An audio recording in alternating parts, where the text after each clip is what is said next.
আসসালামু আলাইকুম রহমতুল্লাহি ওয়া বারাকাতুহু। বিশ্বনবীর মেরাজ পর্ব 3-এ সবাইকে জানাচ্ছি আমন্ত্রণ এবং শুভেচ্ছা।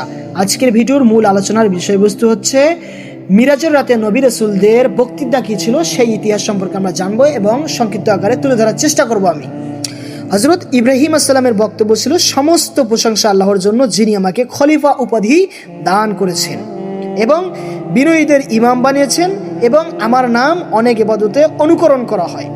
যেমন মহান আল্লাহ আমাকে নমরুদের জ্বলন্ত অগ্নি থেকে মুক্তিদান করেছেন এবং আগুনকে শান্তি ও আরামদায়ক বানিয়ে দিয়েছেন। এটাই ছিল হযরত ইব্রাহিম আসসালামের বক্তৃতা। হযরত মূসা আসসালামের বক্তৃতা ছিল, সমস্ত প্রশংসা আল্লাহর জন্য যিনি আমার সাথে বিশেষ কথা বলেছেন। এক কথায় আল্লাহর সাথে সরাসরি মূসা আসসালাম কথা বলেছেন তুর পাহাড়ে। তারপর তাওরাত কিতাব দান করেছেন, ফিরআউনকে ধ্বংস করেছেন এবং বনী ইসরাইলকে মুক্তি দান করেছেন। মানে মূসা আসসালামের দ্বারাই ইসরায়েলদের মুক্তি দান করেছেন। ঠিক আছে। হযরত দাউদ আসসালামের বক্তব্য সেম ক্যাটাগরির ছিল, সমস্ত প্রশংসা আল্লাহর জন্য যিনি আমাকে পুত পবিত্র রাজত্ব দান করেছেন এবং সকল লৌহ নরম তরল পাহাড়কে অধীন করে দিয়েছিলেন। মানে সবাই আল্লাহর পুত পবিত্রতা বর্ণনা করেছিলেন। ঠিক আছে। এখন হযরত সুলাইমান আসসালামের বক্তব্য ছিল, সমস্ত প্রশংসা আল্লাহর জন্য যিনি আমাকে বায়ু শয়তান দলকে আমার অধীনে করে দিয়েছিল। আমি যা ইচ্ছা করতাম তাই করে দিত, যেমন বড় বড় দালান কোঠা ছবি তৈরি করে দিত। ঠিক আছে।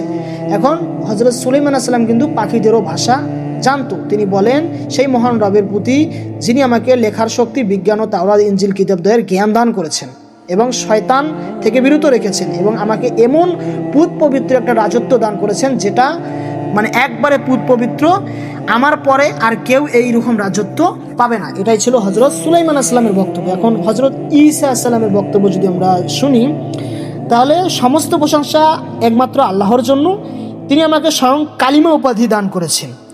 ঠিক আছে, কালিমা উপাধি দান করেছেন এবং আমাকে পিতাহীন সৃষ্টি করেছেন। হযরত ঈসা আসসালামকে পিতাহীন সৃষ্টি করেছেন। তিনি আল্লাহর কাছে প্রশংসা করেন বা আল্লাহর কৃতজ্ঞতা প্রকাশ করেন।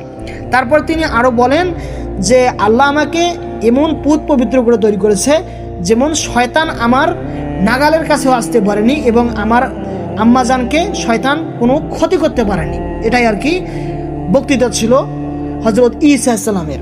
এখন আখরি নবী হযরত মুহাম্মদ সাল্লাল্লাহু আলাইহি সাল্লামের বক্তব্য ছিল, এখানে পয়েন্টটা ভালো করে শুনবেন। রাসূলুল্লাহ সাল্লাল্লাহু আলাইহি সাল্লাম বলেন, সর্বাধিক প্রশংসা একমাত্র আল্লাহর জন্য। এখানে কিন্তু নবী করিম সাল্লাল্লাহু আলাইহি সাল্লাম একটা মেইন পয়েন্ট উঠেছে, সেটা হচ্ছে সর্বাধিক প্রশংসা আল্লাহ তাআলার জন্য যিনি আমাকে রহমতুল লিল আলামিন এবং সকল মানুষের সুসংবাদদাতা ও পথ প্রদর্শনকারী হিসেবে প্রেরণ করেছেন। আমার উপরে কোরআন মাজিদ অবতীর্ণ করেছেন যার মধ্যে সকল কিছু বর্ণিত আছে। আর রাসূলুল্লাহ সাল্লাল্লাহু আলাইহি সাল্লাম বলেন, আমার উম্মতকে এমন উম্মত হিসেবে গুণ করেছেন, সেটা হচ্ছে সর্বোত্তম উম্মত হিসেবে সৃষ্টি করেছেন। ঠিক আছে। রাসূলুল্লাহ সাল্লাল্লাহু আলাইহি সাল্লামের বক্তব্য এটাই ছিল। এখন কথা হচ্ছে যে এই যতগুলো নবী রাসূলের কথা বললাম, এদের বক্তব্য ছিল এতটুকুই নবী রাসূলদের। ঠিক আছে। তো এখান থেকে আমি বিদায় নিচ্ছি, নেক্সট পর্বে তোমাদের সাথে কথা হবে। আল্লাহ হাফেজ।